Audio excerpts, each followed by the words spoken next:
Lavasa India की सबसे पहली प्लान्ड हिल सिटी थी। अरबों रुपए लवासा सिटी बनाने के लिए इन्वेस्ट किए गए और हजारों लोगों ने यहाँ पर अपने पैसे लगाए। लेकिन लवासा, जिसे 2 लाख लोगों के हिसाब से डिजाइन किया गया था, वहां पर आज 20,000 लोग भी नहीं रहते। पॉलिटिक्स, रूल्स को ना मानना और कई सारे गलत कामों का अंजाम बुरा ही होता है। इसका लवासा एक प्राइम एग्जाम्पल है और आज हम यही समझेंगे कि लवासा था क्या और इसके साथ में हुआ क्या।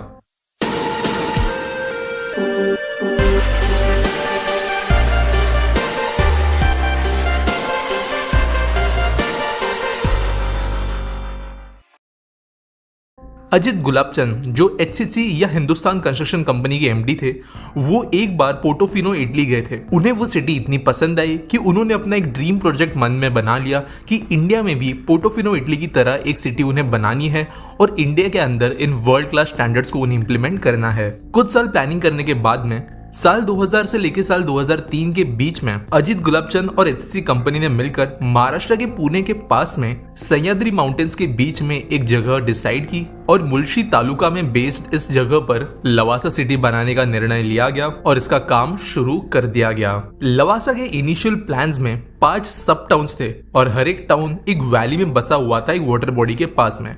आप ऐसा कह सकते हो कि हर एक टाउन को अपना एक अलग लेक एक्सेस दिया जा रहा था। हर टाउन की अपनी स्पेशलिटी थी, कहीं पर रेसिडेंशियल, कहीं पर प्रॉपर अम्यूजमेंट, कहीं पर फिल्म प्रोडक्शन तो कहीं पर IT। इस हिसाब से अलग अलग टाउन्स को डिजाइन किया जा रहा था। इस पूरे टाउन में बहुत बड़े स्केल पर काफी सुंदर घर, विलास, टूरिस्ट अट्रैक्शंस इन्हें बनाया जा रहा था और लोग अच्छी खासी कीमतों पे अपनी लाइफ सेविंग्स यहाँ पर इन्वेस्ट कर रहे थे या फिर बैंक से अच्छे खासे इंटरेस्ट पर लोन लेते हुए यहाँ पर घर खरीद रहे थे। लोगों को प्रॉमिस किया जा रहा था कि यहाँ पर इंटरनेशनल इंस्टीट्यूशंस बनेंगे जिसके अंदर ऑक्सफोर्ड यूनिवर्सिटी का भी स्टेक होगा। स्पोर्ट्स इंफ्रास्ट्रक्चर यहाँ पे बहुत ज़्यादा डेवलप किया जाएगा और मैनचेस्टर क्लब यहाँ पे पार्टनर के तौर पर उभर कर आई थी। इसके अलावा कई सारी MNC कंपनीज, IT कंपनीज और लग्जूरियस होटल चेन्स यहाँ पर अपने प्रोजेक्ट्स बनाएगी, ऐसा लोगों को कहा गया, जिसके कारण लवासा देखते ही देखते इंडिया का सबसे हैपनिंग प्रोजेक्ट बनता जा रहा था और उसी हिसाब से यहाँ पर लोग अपने पैसे लगाते जा रहे थे।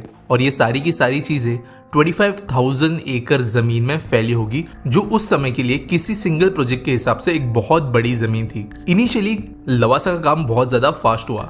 साल 2008-9 तक कुछ इलाके शहर के ऑलरेडी तैयार हो चुके थे और लोगों को दिखने लग गया था कि लवासा किस तरीके से बनाया जाएगा। लेकिन साल 2010 से चीजें चेंज होना शुरू हो गई। दोस्तों, वेस्टर्न घाट्स या Sahyadri mountain range UNESCO protected natural zone है और इसके कारण यहाँ पर कंस्ट्रक्शन करने के लिए बहुत सारी परमिशंस की जरूरत होती है।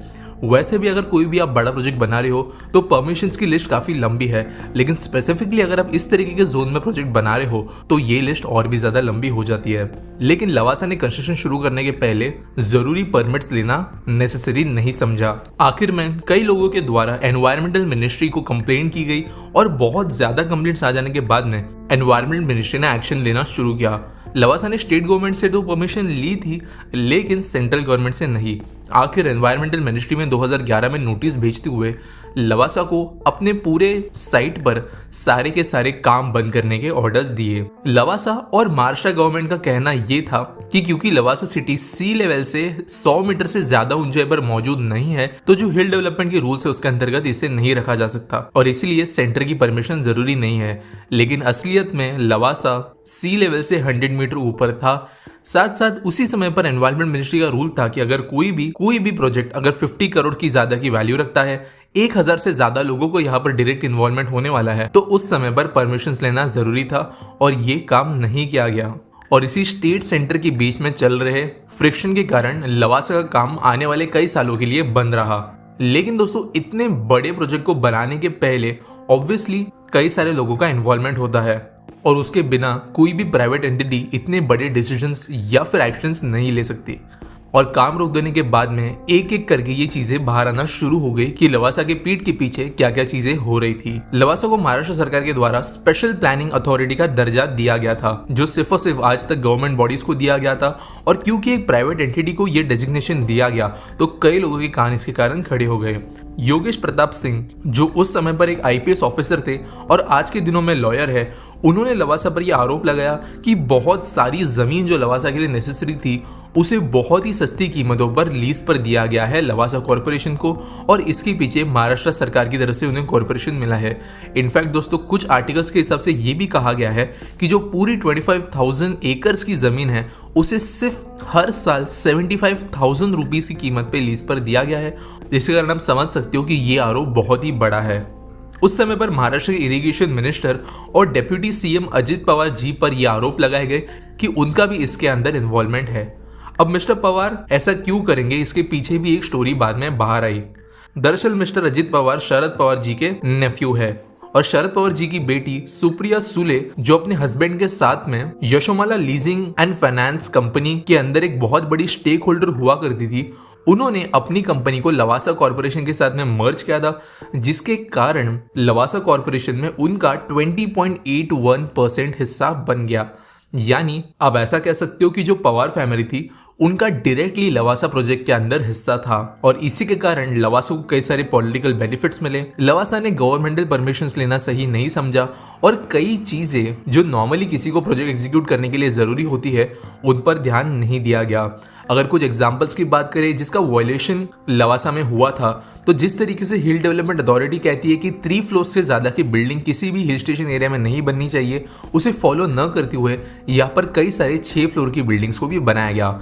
यहाँ के पहले टाउन में बाय प्लान एक चेक डैम जहां पर बनाने के लिए लिखा गया था, वहां पर लवासा पे आरोप लगाया गया कि वहां पर उन्होंने रेसिडेंशियल और कमर्शियल यूनिट्स बनाकर बेच दिए। इसके अलावा जिन गांव वालों से जमीन रिक्लेम की गई थी उन्हें भी पैसे देते समय, पैसों का ट्रांसफर करते समय बहुत ज्यादा इरेगुलरिटीज हुई, ऐसे आरोप लवासा पर लगाए गए और इसके कारण 2011 के नोटिस के बाद में लवासा की दिक्कतें और ज्यादा बढ़ते हुए नजर आ रही थी।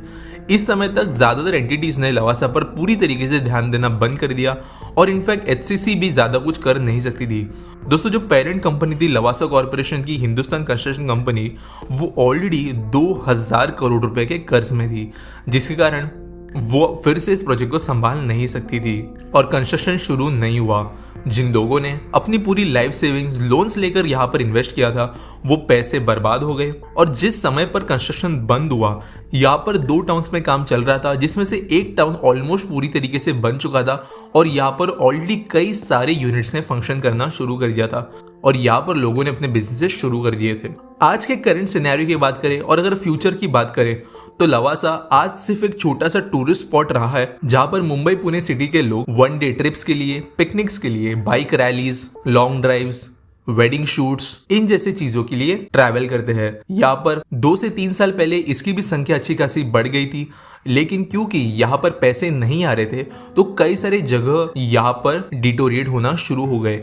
क्योंकि मेंटेनेंस नहीं हो रहा था तो जो ब्यूटी लवासा की इनिशियल डेज में हुआ करती थी वो भी खराब होना शुरू हो गई और धीरे धीरे कुछ अट्रैक्शंस बंद होना शुरू हो गए। इसके साथ साथ होटल्स, दूसरे बिजनेसेस भी कम टूरिस्ट आने के कारण बंद होना शुरू हो गए और लवासा में जितनी एक्टिविटीज होती है वो साल दर साल कम होते जा रही है। इनफैक्ट यहाँ पे टूरिस्ट इन्फ्लो इतना कम हो गया और इसी कारण पैसों का इन्फ्लो इतना कम हो गया कि अगर आज आप लवासा विजिट करना चाहते हो तो आपको 500 रुपीज का एंट्री पास खरीदना पड़ता है और अगर आप वहाँ पे प्री वेडिंग शूट वगैरह करना चाहते हो तो आपको परमिशन लेते हुए कुछ चार्जेस भी पे करने पड़ते हैं ताकि जितनी सिटी बची है फंक्शनिंग स्टेट में उसे एटलीस्ट मेंटेन रखा जा सके। फ्यूचर की बात करें तो लवासा फिलहाल बैंक्रप्सी कोर्ट में है। लवासा अपने लोन्स रीपे नहीं कर पाई, उन्होंने लोन्स डिफॉल्ट किए, बॉन्ड्स डिफॉल्ट किए और कई लोगों ने इन्हें कोर्ट में खींचा। रिकवरी की प्रोसेस चलते समय लवासा के पास में जो भी एसेट्स है उनका सेल प्रोबेबली आने वाले कुछ समय में हो जाएगा, ऐसा फिलहाल नजर आ रहा है। लेकिन क्योंकि कई सारी पार्टीज इन्वॉल्व है, कई सारे केसेस इन्वॉल्व है, तो इसमें समय भी लग सकता है। टोटल लवासा कॉर्पोरेशन पे 6200 करोड़ रुपए का कर्ज है और इसकी रिकवरी करना बहुत ज्यादा डिफिकल्ट बन रहा है स्टेक होल्डर्स के लिए। अगर एक पॉजिटिव पॉइंट की बात करें कि फ्यूचर में लवासा का काम पूरा हो सकता है तो यहाँ पर इंटरप्ट जो एक यूएस बेस्ड कंपनी है और ओबरॉय रियलिटी जो मुंबई के one of the biggest real estate players में से एक है, इन्होंने बिड्स सामने रखी है लवासा कॉर्पोरेशन को खरीदने के लिए। यानी ये चाहते हैं कि बैंक्रप्सी कोर्ट के अंदर इन्हें रिकवरी के दौरान लवासा कॉर्पोरेशन खरीदने का मौका मिले और अगर इन जैसी बड़ी रियल एस्टेट एंटिटीज लवासा को खरीदती है तो आगे जाकर यहाँ पर फिर से काम शुरू हो सकता है, या फिर एटलीस्ट हमें लवासा का कोई ना कोई कंक्लूजन होता हुआ नजर आएगा। एज ऑफ नाउ जिस स्टेट में ये प्रोजेक्ट है इसका फ्यूचर ज्यादातर नेगेटिव रास्ते पे ही है और बहुत अनसर्टन है कि आगे जाकर जो इनिशियल प्लान्स लवासा के बनाए गए थे उस हिसाब से ये शहर बनेगा। तो दोस्तों ये रही आज की वीडियो। अगर आपको पसंद आई होगी तो लाइक करना, शेयर करना, सब्सक्राइब करना, ट्विटर पर आप मुझे फॉलो कर सकते हो और मिलेंगे अगले वीडियो में।